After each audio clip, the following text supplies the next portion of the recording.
सुरेखा अपने बेटे के साथ हरिपुर गांव में रहती थी। उसका बेटा राजकिशोर और बहू रजनी दोनों ही उसके साथ रहते थे। बेटा तो संस्कारी था मगर बहू काफी तेज थी, उसकी सास से नहीं बनती थी। बेटा किसान था, दिन भर अपने खेत में ही रहता।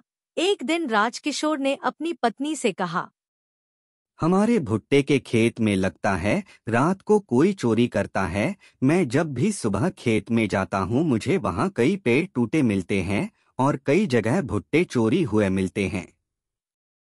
बहू काफी दिन से किसी मौके की तलाश में थी। उसे लगा यह मौका बहुत अच्छा है, चलो इसका फायदा उठाते हैं। तभी वह कहती है, हाँ, मुझे भी लगता है कोई तो है जो हमारे खेत में चोरी करता है। मैं तो कहती हूँ आप एक काम करो, एक झोपड़ी खेत में बना लो, वहाँ पर माताजी को रहने के लिए कह दो। माताजी वहाँ पर रह लेगी, जिससे हमारे खेत की रखवाली भी हो जाएगी और रही खाने की बात तो वह हम दोनों में से कोई भी उन्हें दे आएगा। हाँ, तुम कह तो ठीक रही हो, ऐसा ही करते हैं। मैं माँ से बात कर लेता हूँ।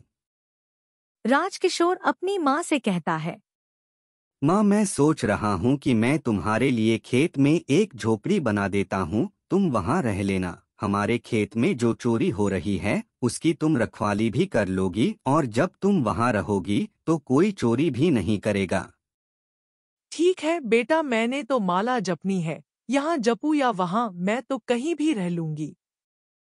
राजकिशोर सुलेखा के लिए एक झोपड़ी बना देता है और सुलेखा वहाँ रहने लगती है। राजकिशोर सुबह शाम खाना लेकर जाता, माँ को देकर आ जाता।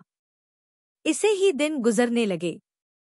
एक दिन वहां से विष्णु भगवान और माता लक्ष्मी गुजर रहे होते हैं। लक्ष्मी जी की नजर भुट्टे के खेत पर पड़ती है तो विष्णु भगवान से कहती है, भगवान देखिए कितने सुंदर भुट्टे हैं, मुझे ये खाने का मन कर रहा है। देखो प्रिय, मैं इसलिए तुम्हें अपने साथ नहीं लाता।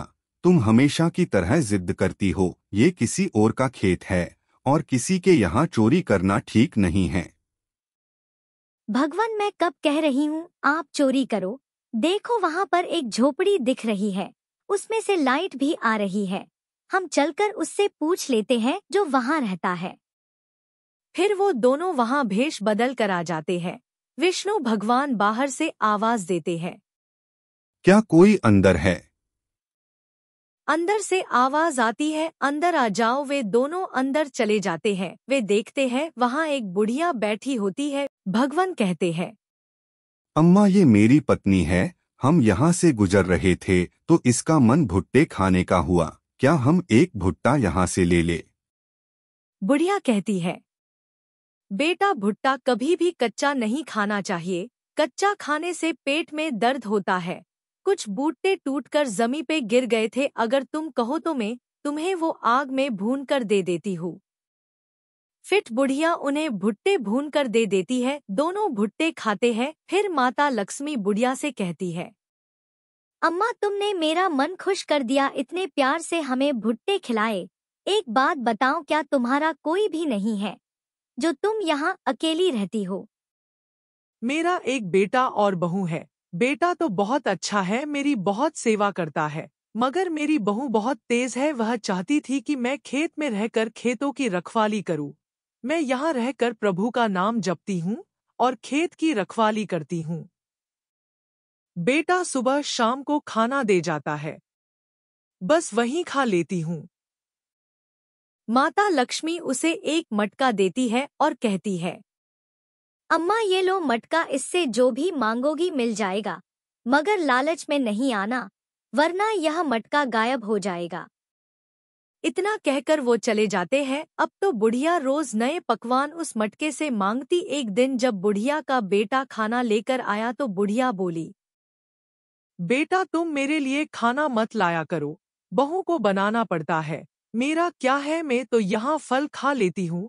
कई बार गांव के लोग भी कुछ दे जाते हैं, तुम्हारा दिया हुआ खाना बच जाता है।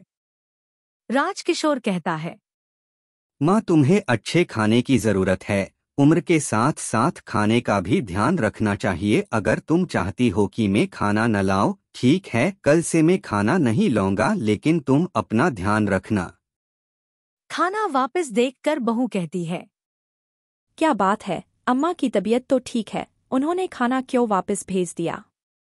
आज से अम्मा के लिए खाना मत भेजना, वह कह रही थी बहू को बनाना पड़ता है। मेरा क्या है, मैं तो पेड़ से फल तोड़कर खा लिया करूंगी, मुझे थोड़ा ही खाना होता है।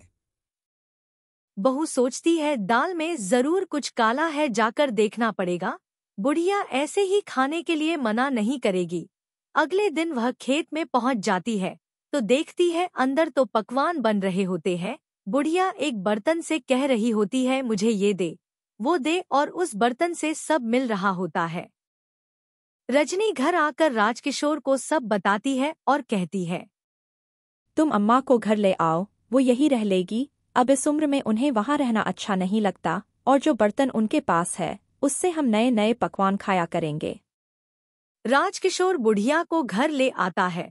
बहू बर्तन को चूल्हे में चढ़ाती है और उससे कहती है चल बर्तन, हमें खीर और पकवान खिला, तूने अम्मा को तो बहुत खिलाया, अब हमें भी खिला। बर्तन से कुछ नहीं आता। बाहर बुढ़िया बैठी सब कुछ सुन रही होती है। वह मन ही मन सोच रही होती है उन्होंने कहा था कि लालच मत करना।